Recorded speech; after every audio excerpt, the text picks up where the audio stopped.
Galaxy general study में आपका स्वागत है। आप सभी को नमस्कार। इस वीडियो में हम दो आंदोलनों के दो संगठन और एक विभाजन के बारे में जानेंगे।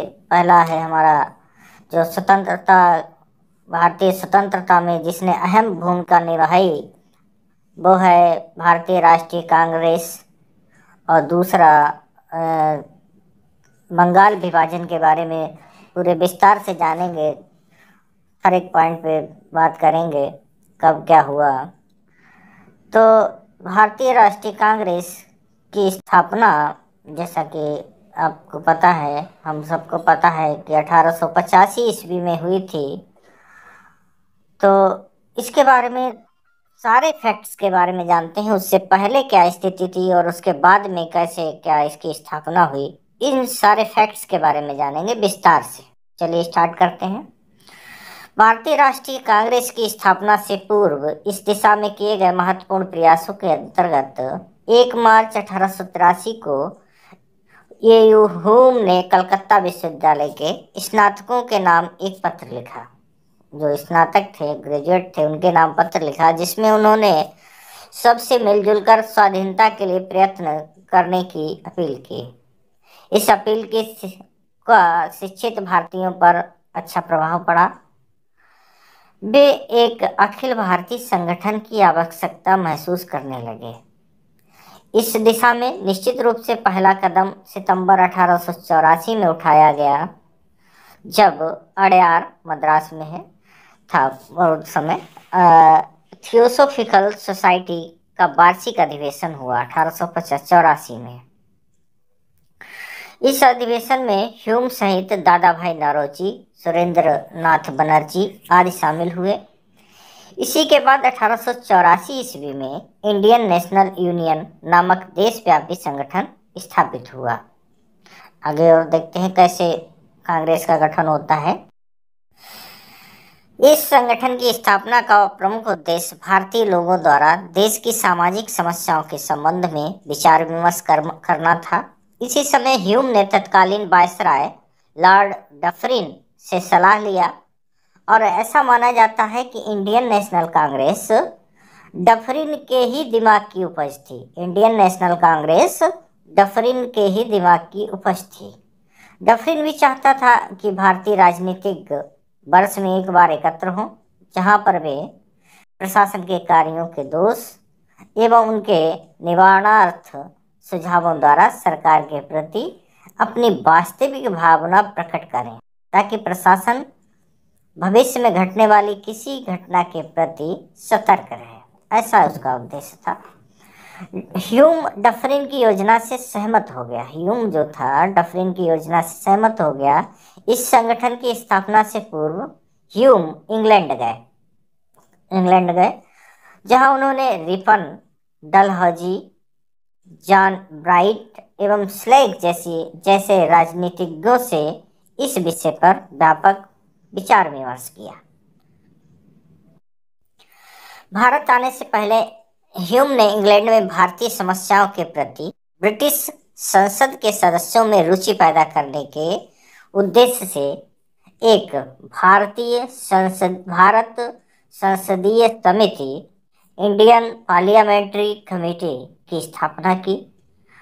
भारत आने पर ह्यूम ने इंडियन नेशनल यूनियन की एक बैठक बंबई में 25 दिसंबर 1885 को की, जहां पर व्यापक विचार विमर्श के बाद इंडियन नेशनल यूनियन का नाम बदलकर, तो एयू हुम ने इंडियन नेशनल यूनियन नाम सुझाया था, लेकिन इसका नाम विचार विमर्श के बाद इंडियन नेशनल यूनियन का नाम बदलकर इंडियन नेशनल कांग्रेस या हिंदी में भारतीय राष्ट्रीय कांग्रेस रखा गया। तो ये किसने सुझाव दिया था आगे जानेंगे। भारतीय राष्ट्रीय कांग्रेस नाम रखने का यहीं पर इस संस्था के ने जन्म लिया। पहले इसका सम्मेलन पुणे में होना था, परंतु वहां हैजा फैल जाने के कारण स्थान परिवर्तन कर बंबई में सम्मेलन का आयोजन किया गया। इंडियन नेशनल कांग्रेस अथवा भारतीय राष्ट्रीय कांग्रेस, तो भारतीय राष्ट्रीय कांग्रेस की स्थापना हुई 28 दिसंबर 1885 को दोपहर 12 बजे। स्थान था मुंबई, और गोकुलदास तेजपाल संस्कृत कॉलेज का भवन, गोकुलदास तेजपाल संस्कृत कॉलेज का भवन था मुंबई।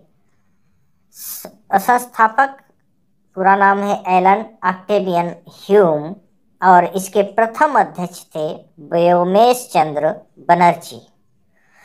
कुल सदस्य संख्या थी 72, जिसमें महत्वपूर्ण थे दादा भाई नौरोजी, फिरोज शाह मेहता, दीन Shah Edulji Wacha, Kashinath Telang, B Raghavachari, N G Chandavarkar, S Subramaniam आदि।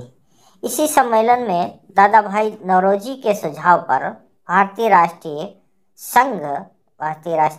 इंडियन नेशनल यूनियन का नाम बदलकर भारतीय राष्ट्रीय कांग्रेस रख दिया गया। भारतीय राष्ट्रीय संघ का नाम बदलकर भारतीय राष्ट्रीय कांग्रेस रख दिया गया। दादा भाई नौरोजी के सुझाव पर ये नाम रखा गया था, दादा भाई नौरोजी के सजेशन पर। भारतीय राष्ट्रीय संघ कांग्रेस की पूर्वगामी संस्था है, तो पहले का नाम जो था भारतीय राष्ट्रीय संघ था। की स्थापना का विचार सर्वप्रथम डफरिन के दिमाग में आया था। कांग्रेस के प्रथम अधिवेशन में सुरेंद्र नाथ बनर्जी ने हिस्सा नहीं लिया था।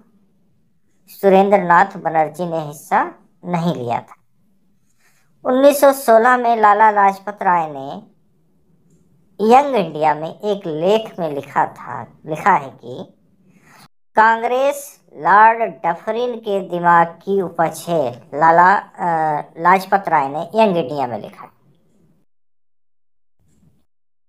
कांग्रेस के बारे में विशेष टिप्पणी जो आई हैं उनमें देख लेते हैं। कांग्रेस क्या है? वो जनता के उस अल्पसंख्यक वर्ग का प्रतिनिधित्व करती है जिसकी संख्या सूक्ष्म है। ये कांग्रेस के संबंध में कहा था डफरिन ने। वायसराय कर्जन ने कहा, कांग्रेस अपनी मौत की ओर घड़ियां गिन रही है। भारत में रहते हुए मेरी एक सबसे बड़ी इच्छा है कि मैं उसे शांतिपूर्वक मरने में मदद कर सकूं। ये कहा था वायसराय कर्जन ने। बंकिम चंद्र चटर्जी ने कांग्रेस के बारे में क्या कहा? कांग्रेस के लोग पदों के भूखे हैं। बंकिम चंद्र चटर्जी ने कहा था। बाल गंगाधर तिलक ने क्या कहा? यदि हम वर्ष में एक बार मेढक की तरह टर्राएंगे तो हमें कुछ नहीं मिलेगा। अश्विनी कुमार दत्त ने कांग्रेस अधिवेशनों को 3 दिनों का तमाशा कहा। अश्विनी कुमार दत्त ने। विपिन चंद्र पाल ने कांग्रेस को याचना संस्था की संज्ञा दी। भारतीय राष्ट्रीय कांग्रेस की महिला अध्यक्ष के बारे में जान लेते हैं। 1917 ईस्वी में कलकत्ता में अधिवेशन जो हुआ था उसमें श्रीमती एनी बेसेंट पहली महिला अध्यक्ष बनी। दूसरी महिला अध्यक्ष 1925 में कांग्रेस की महिला अध्यक्ष श्रीमती सरोजिनी नायडू। 1924 में गांधी जी रहे थे, 1925 में सरोजिनी नायडू। 1933 ईस्वी में महिला अध्यक्ष थी श्रीमती नलिनी सेनगुप्ता। 1933 कलकत्ता अधिवेशन में भी था। 1982 में श्रीमती इंदिरा गांधी नई दिल्ली। 1983 में श्रीमती इंदिरा गांधी कलकत्ता। कांग्रेस का उद्देश्य क्या था? उद्देश्य हित की दिशा में प्रयत्नशील भारतीयों में परस्पर संपर्क एवं मित्रता को प्रोत्साहन देना, देश के अंदर धर्म, वंश एवं प्रांत संबंधी विवादों को खत्म कर राष्ट्रीय एकता की भावना को प्रोत्साहित करना, शिक्षित वर्ग की पूर्ण सहमति से महत्वपूर्ण एवं आवश्यक सामाजिक विषयों पर विचार विमर्श करना था, तथा यह निश्चित करना कि आने वाले वर्षों में भारतीय जन कल्याण के लिए किस दिशा में किस आधार पर कार्य किया जाए। ये उद्देश्य था कांग्रेस की स्थापना का। कांग्रेस के जो प्रथम सम्मेलन हुआ था वो उसमें क्या प्रस्ताव में था? सम्मेलन में लाए गए कुल 9 प्रस्तावों के द्वारा संगठन ने अपनी मांगे सरकार के सम्मुख प्रस्तुत की। ये प्रस्ताव थे भारतीय शासन विधान की जांच के लिए एक रॉयल कमीशन को नियुक्त किया जाए। इंग्लैंड में कार्यरत इंडिया काउंसिल को समाप्त किया जाए। प्रांतीय तथा केंद्रीय व्यवस्थापिका का विस्तार किया जाए। परिषद में मनोनीत सदस्यों के स्थान पर चुने गए प्रतिनिधि सम्मिलित किए जाएं। इंडियन सिविल सर्विस परीक्षा का आयोजन भारत एवं इंग्लैंड दोनों स्थानों पर किया जाए और उसके साथ ही उम्र की अधिकतम सीमा 19 से बढ़ाकर 23 वर्ष की जाए। सैन्य व्यय में कटौती की जाए। इंग्लैंड से आयात किए गए कपड़ों पर पुनः आयात कर लगाया जाए। बर्मा जिस पर अधिक कर लेने की आलोचना की गई थी को अलग किया जाए। समस्त प्रस्तावों को सभी प्रदेशों की सभी राजनीतिक संस्थाओं को भेजा जाए जिससे वे इनके क्रियान्वयन की मांग कर सकें और कांग्रेस का अगला सम्मेलन कलकत्ता में बुलाया जाए। ये 9 प्रस्ताव लाए गए थे प्रथम अधिवेशन में। भारतीय राष्ट्रीय कांग्रेस की स्थापना पर विभिन्न विद्वानों ने अपना मत प्रकट किया। लाला लाजपत राय ने अपनी पुस्तक यंग इंडिया में लिखा है, भारतीय राष्ट्रीय कांग्रेस की स्थापना का मुख्य कारण यह था कि इसके संस्थापकों की उत्कंठा ब्रिटिश साम्राज्य को छिन्न भिन्न होने से बचाने की थी। ये था कथन लाला लाजपत राय जी का यंग इंडिया में। ह्यूम की जिसने जीवनी लिखी है, वेडर वर्न ने लिखा है कि भारत में असंतोष की बढ़ती हुई शक्तियों से बचने के लिए एक अभय द्वीप सेफ्टी वाल्व की आवश्यकता है और कांग्रेसी आंदोलन से बढ़कर अभय द्वीप नामक दूसरी कोई चीज नहीं हो सकती। रजनी पाम दत्त ने अपनी पुस्तक इंडिया टुडे में लिखा कि कांग्रेस की स्थापना ब्रिटिश सरकार की एक पूर्व नियोजित गुप्त योजना के अनुसार की गई। एनी बेसेंट ने क्या लिखा है, राष्ट्रीय कांग्रेस का जन्म मातृभूमि की रक्षा हेतु 17 प्रमुख भारतीयों तथा ह्यूम के द्वारा हुआ। 17 प्रमुख भारतीयों तथा ह्यूम के द्वारा हुआ। और कुछ विशेष बातें जान लेते हैं। भारतीय राष्ट्रीय कांग्रेस के संस्थापक एलन ऑक्टेवियन ह्यूम स्कॉटलैंड के निवासी थे। इंडियन सिविल सर्विस में ह्यूम ने काफी वर्षों तक कई महत्वपूर्ण पदों पर कार्य किया। वे भारतीय राष्ट्रीय कांग्रेस के महामंत्री पद पर नियुक्त किए हुए, जिस पर उन्होंने 1906 ईस्वी तक कार्य किया। उन्हें भारतीय राष्ट्रीय कांग्रेस के पिता के नाम से भी जाना जाता है। उन्होंने भारतीय राष्ट्रीय कांग्रेस की स्थापना से पूर्व कलकत्ता विश्वविद्यालय के स्नातकों को एक मर्मस्पर्शी पत्र लिखा था, जिसका कुछ अंश इस प्रकार है। बहुत ही अच्छा है, जरा ध्यान से देखेंगे। बिखरे हुए, बहुत ही अच्छा कथन है ये, जरा देखते हैं इसको। चलिए देखते हैं। बिखरे हुए व्यक्ति कितने ही बुद्धिमान तथा अच्छे आशे वाले क्यों ना हो, अकेले तो शक्तिहीन ही होते हैं। आवश्यकता है संघ की, संगठन की और कार्यवाही के लिए एक निश्चित और स्पष्ट प्रणाली की। तो ये बहुत ही अच्छा कथन था ए होम का कलकत्ता विश्वविद्यालय के स्नातकों के लिए। आगे है, आपके कंधों पर रखा हुआ जुआ तब तक विद्यमान रहेगा जब तक आप इस ध्रुव सत्य को समझकर इसके अनुसार कार्य करने को उद्यत न होंगे कि आत्म बलिदान और निस्वार्थ कर्म ही स्थायी सुख और स्वतंत्रता का अचूक मार्गदर्शन है। 1859 में ह्यूम ने लोकमित्र नाम के समाचार पत्र के प्रकाशन में सहयोग दिया।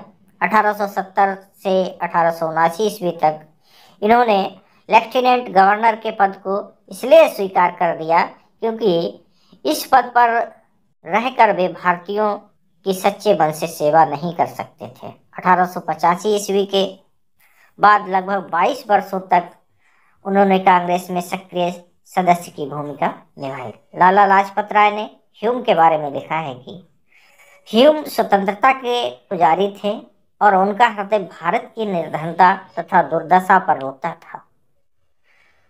लिखा है लाला लाजपत राय ने ह्यूम के बारे में। यहाँ पर यह मानने में कोई भ्रम नहीं रह जाता है कि ह्यूम निष्पक्ष एवं न्यायप्रिय व्यक्ति थे।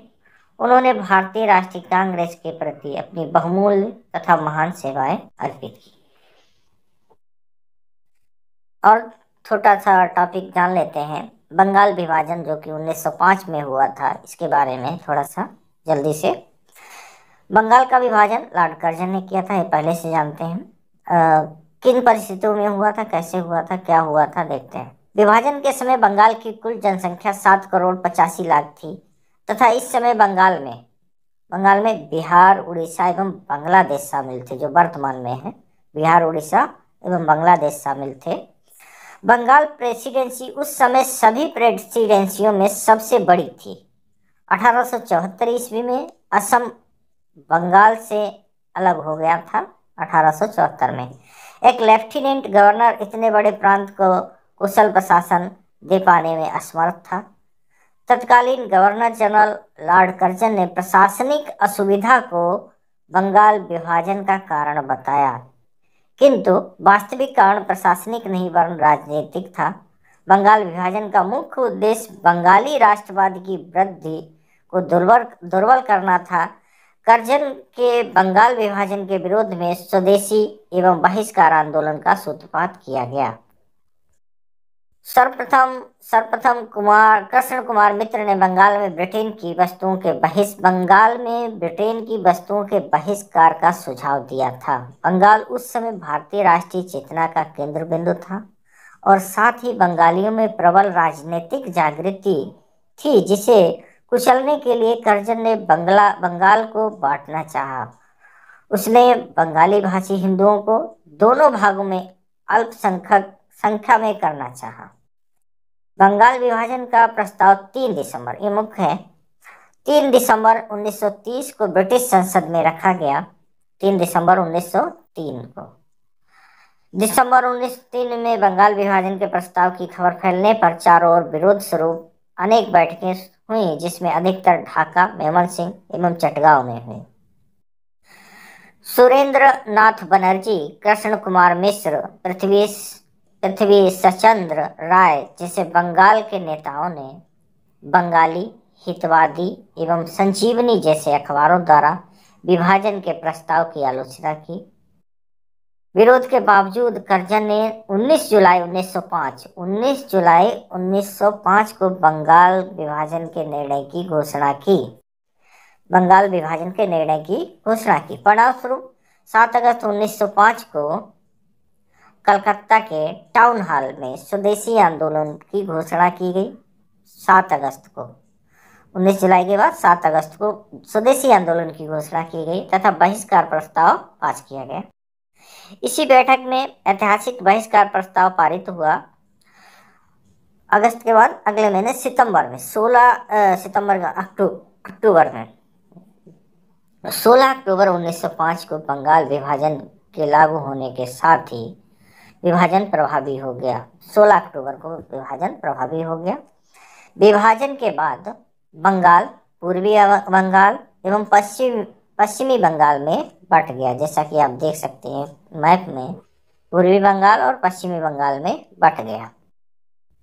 पूर्वी बंगाल में असम एवं बंगाल पूर्वी के राजशाही ढाका एवं चटगांव जैसे जिले मिलाए गए। कुल 3 करोड़ 10 लाख 1 करोड़ 80 लाख मुसलमान एवं 1 करोड़ 20 लाख हिंदू जनसंख्या वाले पूर्वी बंगाल का कुल क्षेत्रफल 1,06,540 वर्ग मील था। इस प्रांत का मुख्यालय ढाका में था। पूर्वी बंगाल का प्रथम लेफ्टिनेंट गवर्नर ब्लूमफील्ड फुलर को बनाया गया। पश्चिमी बंगाल में बिहार एवं उड़ीसा तथा पश्चिम बंगाल शामिल थे। 5 करोड़ 40 लाख जनसंख्या, 4 करोड़ 50 लाख हिंदू, 90 लाख मुसलमान वाले इस प्रांत का कुल क्षेत्रफल 1,41,580 वर्ग मील था। पश्चिमी बंगाल की राजधानी कलकत्ता थी, जिसे प्रथम लेफ्टिनेंट गवर्नर के पद पर एंड्रयू फ्रेजर को नियुक्त किया गया। ब्लूमफील्ड फुलर पूर्वी बंगाल और एंड्रयू फ्रेजर पश्चिमी बंगाल को लेफ्टिनेंट गवर्नर नियुक्त किया गया। विभाजन के दिन 16 अक्टूबर 1905 को, जैसा कि विभाजन का दिन था, को पूरे देश बंगाल में शोक दिवस के रूप में मनाने की घोषणा की गई। सुरेंद्र नाथ बनर्जी ने कहा था कि यह निर्णय हमारे ऊपर एक वज्र की तरह गिरा है। विभाजन पर गोखले ने कहा था कि यह एक निर्मम भूल है। गोखले ने कहा यह एक निर्मम भूल है। बंगाल विभाजन के विरोध के लिए पहली बार एक सभा में 50 से 75 हजार लोग एकत्र हुए। बंगाल विभाजन के विरोध में स्वदेशी एवं बहिष्कार का सूत्रपात किया गया। कांग्रेस के बनारस अधिवेशन में स्वदेशी और बहिष्कार आंदोलन का अनुमोदन किया गया। धीरे धीरे यह आंदोलन पूरे देश में फैलने लगा। तिलक ने इस आंदोलन का प्रचार मुंबई एवं पुणे में, अजित सिंह एवं लाला लाजपत राय ने पंजाब एवं उत्तर प्रदेश में, सैयद हैदर रजा ने दिल्ली में तथा चिदम्बरम पिल्ले ने मद्रास में किया। बस थोड़ा सा और है। 1905 ईस्वी में हुए कांग्रेस के बनारस अधिवेशन की अध्यक्षता करते हुए गोखले ने भी स्वदेशी एवं बहिष्कार आंदोलन को समर्थन दिया। उग्रवादी दल के नेता तिलक, बिपिन चंद्र पाल, लाला लाजपत राय, लाल बाल पाल एवं अरविंद घोष ने पूरे देश में इस आंदोलन को फैलाना चाहा। स्वदेशी आंदोलन के समय लोगों का आंदोलन के प्रति समर्थन एकत्र करने में स्वदेश बांधव समिति की महत्वपूर्ण भूमिका थी।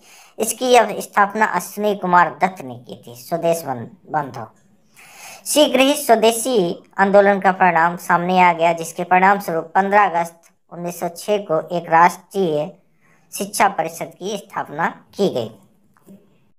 लास्ट स्लाइड है ये। आचार्य पी.सी. राय ने बंगाल केमिकल एवं फार्मास्यूटिकल्स की स्थापना की। स्वदेशी आंदोलन का प्रभाव सांस्कृतिक क्षेत्र पर भी पड़ा। बंगाल साहित्य के लिए ये समय स्वर्णकाल था। टैगोर ने इसी समय आमार सोनार बंगला नामक गीत लिखा, जो 1971 में बांग्लादेश का राष्ट्रीय गान बना। आमार सोनार बंगला।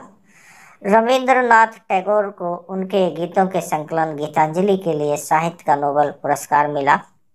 रविंद्रनाथ टैगोर वस्तुतः स्वदेशी आंदोलन के आलोचक थे। वे पूर्व तथा पाश्चात्य के मध्य एक बेहतर संबंध स्थापित करने की दिशा में प्रयासरत थे। कला के क्षेत्र में अवनींद्र कुमार टैगोर ने पाश्चात्य प्रभाव से अलग हटकर स्वदेशी चित्रकारी शुरू की। स्वदेशी आंदोलन में पहली बार महिलाओं ने पूर्ण रूप से प्रदर्शन किया। तो ये थे दो आंदोलन। पहला तो कांग्रेस की स्थापना और दूसरा बंगाल विभाजन। इसके बाद हम अगले टॉपिक में देखेंगे होम रूल लीग और जलियांवाला बाग हत्याकांड। उसके बाद असहयोग आंदोलन। एक बाद एक टॉपिक होंगे हमारे। कृपया वीडियो में बने रहें और आपके इस परीक्षा के लिए बहुत ही उपयोगी होंगे, बहुत ही पॉइंटेड वीडियो होंगे। हालांकि थोड़ा सा डिटेल में है और डिटेल में जानना ही बेहतर होगा आपके परीक्षाओं के लिए, क्योंकि आजकल की परीक्षाओं का स्तर दिन प्रतिदिन और अधिक कठिन होता जा रहा है, इसलिए हमें अतिरिक्त तैयारी करके चलना पड़ेगा। इसी के साथ आप सभी को नमस्कार, धन्यवाद।